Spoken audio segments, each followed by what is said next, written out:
She unleashed ferocious harridans that struck terror and hilarity into British audiences. But behind the cruel barks and thunderous booms, Peggy Mount concealed a lifetime of tragedy. Join Facts First as we unravel the extraordinary real-life story of Peggy Mount.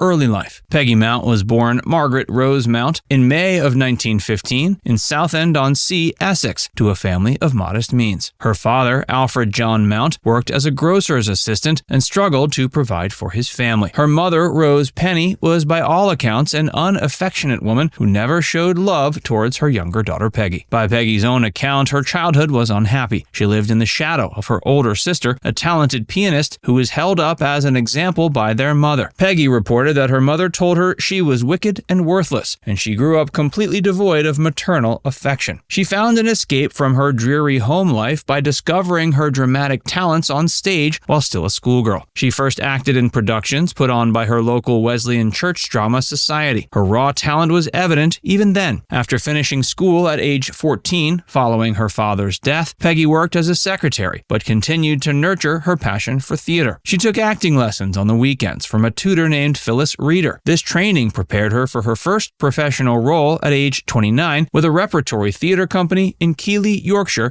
in 1944. This was the start of Peggy's acting career. She spent the next decade honing her craft with touring repertory companies. She endured long stretches away from home, playing a wide range of working-class characters across Britain. It was excellent training, but a dreary existence, traveling from town to town, living out of suitcases. Still, she persevered. Her big break came in the seaside town of Worthing in 1953, where she originated what would become her career-defining role as the fierce battle-axe Emma Hornet in a new comedy called Sailor Beware. This was the role that would shoot Peggy to stardom.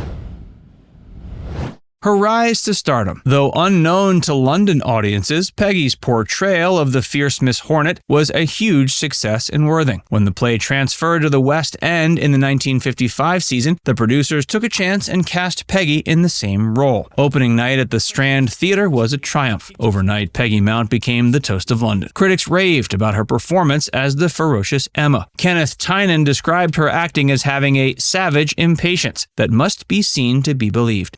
Thanks to Sailor Beware, Peggy Mount was now a star. She was in demand on stage and screen, often being cast in similar roles as domineering older women. In 1956, she reprised Mrs. Hornet in a film adaptation called Panic in the Parlor in America. The same year, she played the dragon-like Sergeant Fire in the Whitehall farce adaptation Dry Rot. Other notable film roles included The Naked Truth with Peter Sellers in 1957 and the '68 musical Oliver as Widow Corney. Her career flourished on television as well. She became a regular face on British TV screens starting in 1958. She starred opposite comedian Harry H. Corbett in the series The Adventures of Mr. Pastry, before landing another iconic harridan role that same year. In the sitcom The Larkins, Peggy played Ada Larkin, the formidable wife of henpecked husband Alf Larkin, played by David Kossoff. Her character, Ada, was a suburban battle-axe who dominated the Larkin household. The Larkins was a major TV hit, running for 6 series between 1958 and 64, and spawning a spin-off film. Peggy Mount's comic timing and powerful screen presence made her a beloved star. Transition to serious roles. By the 70s, Peggy was looking to stretch herself creatively beyond the roles she was known for. In 1970, she starred opposite Hugh Lloyd in J.B. Priestley's When We Are Married at the West End. She played the manipulative Clara Soppet, described by critics as another of Mount's formidable matriarchs. Her most acclaimed serious role came in 1977 when she played the title character in Bertolt Brecht's Mother Courage at the Birmingham Repertory Theatre. This was a restrained, perfectly Brechtian performance, said critics. Gone was the boisterous laughter she usually provoked. Instead, she movingly embodied the grim determination and sacrifice of Brecht's war profiteer character.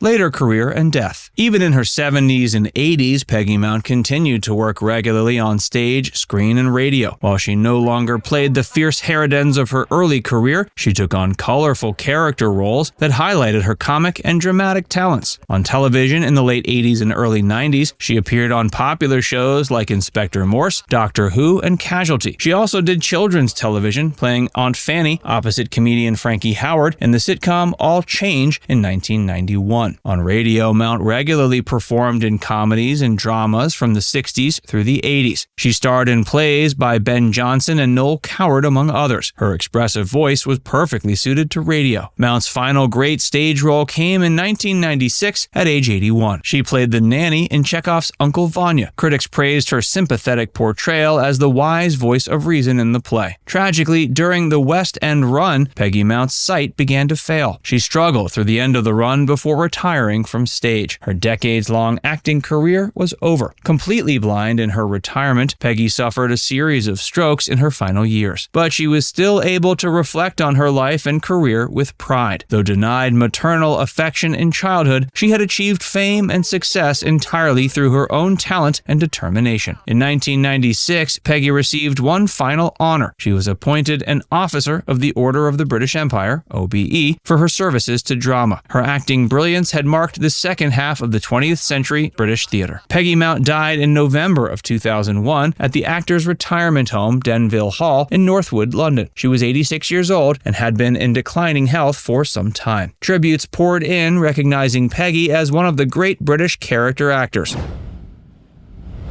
Peggy Mount's personal life and legacy. Though Peggy Mount publicly portrayed a gallery of ferocious battle axes, offstage she was reportedly quite the opposite. Friends described her as warm-hearted and compassionate. Peggy never married nor had children. She severed contact with her family back in the 1940s due to her unhappy childhood. Instead, she formed close familial bonds with a small circle of friends who became like adoptive relatives. Due to her domineering television personas like Ada Larkin and Emma Hornet, many assumed Peggy had a similar personality, but she insisted there was little similarity between her kindly off-screen self and the fearsome characters she played. While her personal life was marked by her childhood unhappiness, her professional legacy is one of brilliance. She was part of a great generation of post-war British actresses like Margaret Rutherford who excelled at character roles. Peggy proved herself exceptionally versatile over a 6-decade career. She could provoke raucous belly laughs one night on stage and draw tears with a dramatic performance